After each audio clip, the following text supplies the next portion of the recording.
PSSI menerapkan cara baru dalam penjualan tiket pertandingan kualifikasi Piala Dunia 2026 zona Asia melawan Jepang.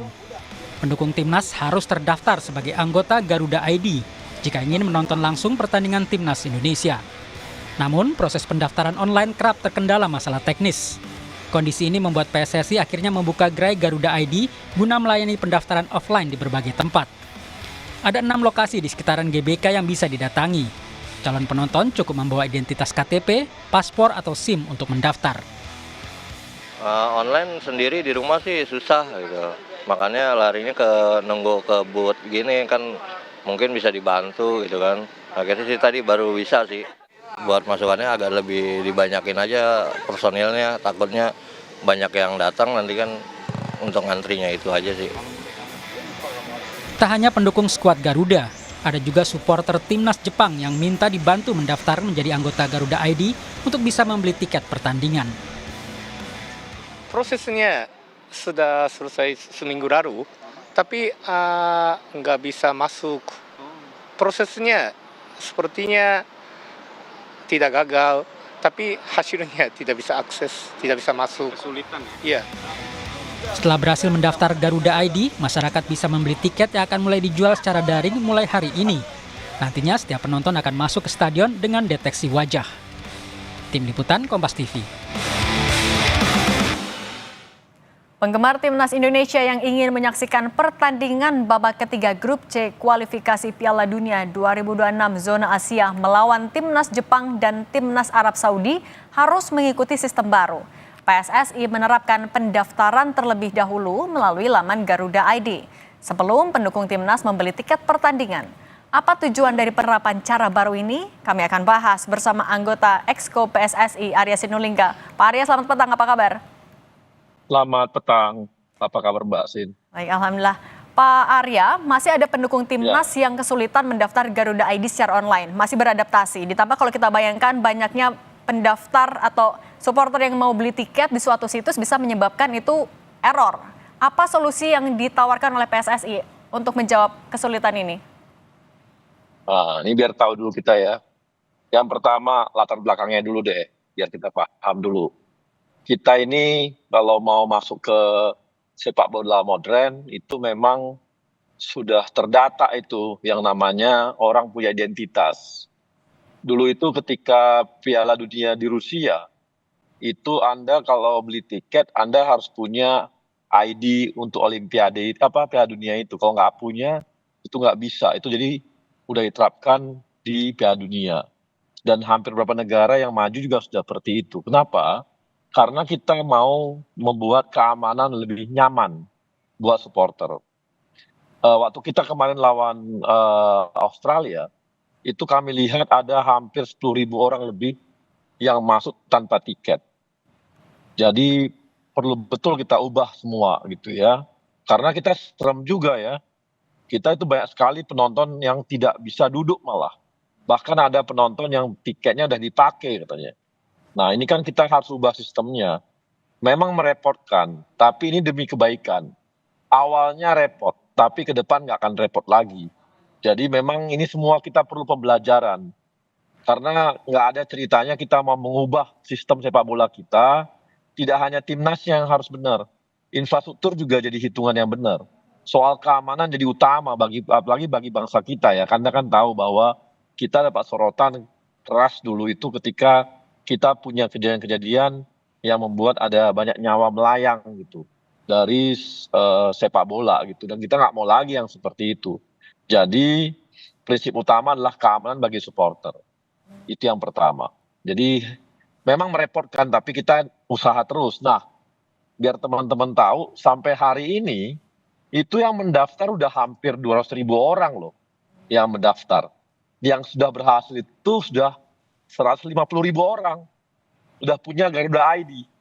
Yang lagi menunggu ini sekitar 36 ribuan udah menunggu dalam proses untuk verifikasi. Jadi kalau dikatakan bahwa ini belum gitu ya, udah melebihi kapasitas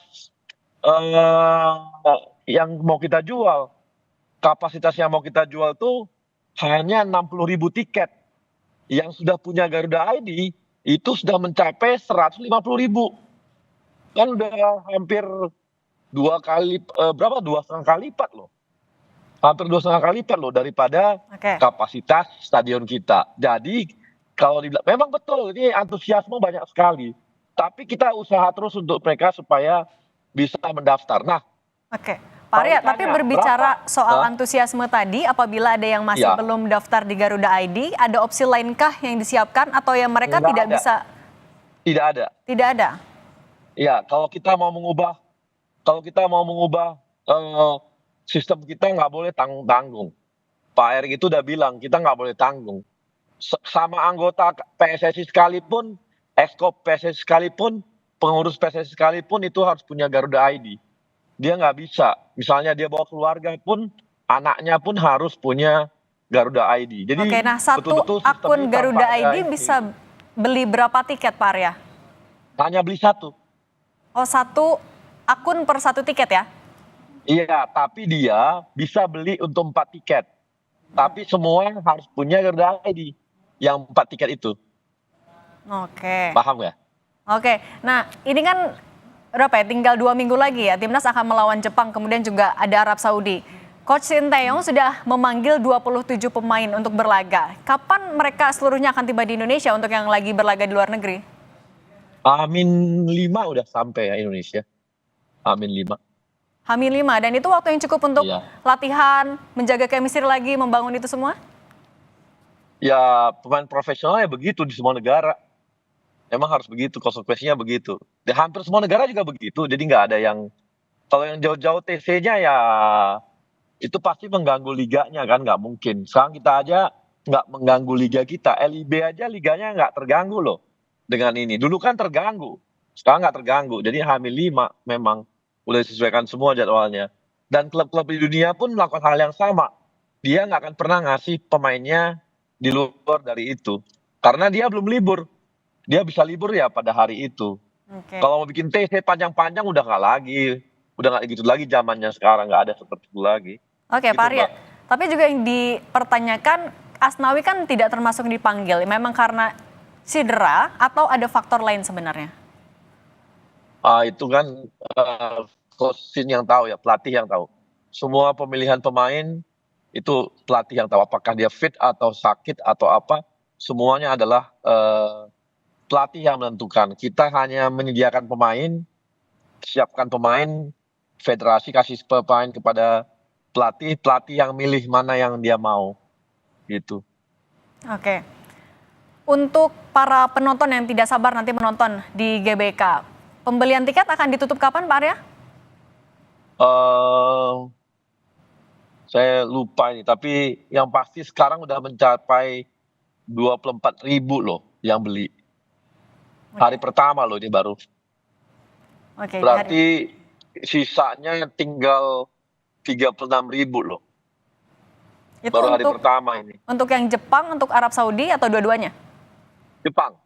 Untuk yang Jepang. Untuk Arab Saudi udah kejual 11.000. Oke. Oke, mungkin Ya. Pak Arya juga bisa menceritakan bagaimana PSSI memotivasi para pemain jelang melawan Jepang. Karena kita tahu Jepang adalah tim yang bagus juga untuk pemain-pemainnya. Ya, kita kan belajar dari kemarin kita main di Bahrain dan belajar dari main ketika lawan Cina ya. Itu kan pembelajaran penting sama kita. Saya rasa ini Pak Ketum pun sudah ini ya WA masing-masing pemain. Dan kemarin evaluasi yang diberikan dilakukan di tim, saya rasa itu juga sudah membuat tim udah tahu apa yang harus mereka perbaiki. Dan Coach Sintayong juga sudah ketemu sama Pak Ketum ya. Itu di mana pelatih dievaluasi oleh Pak Erick gitu ya. Jadi ya udah diberikan juga target-target. Oke. Kita target pokoknya 4 besar harus masuk. Oke, target 4 besar harus masuk. Doa dan dukungan dari seluruh masyarakat Indonesia akan mengalir. Terima kasih Pak Arya Sinulinga sudah berbagi Terima bersama kasih. kami. Mari.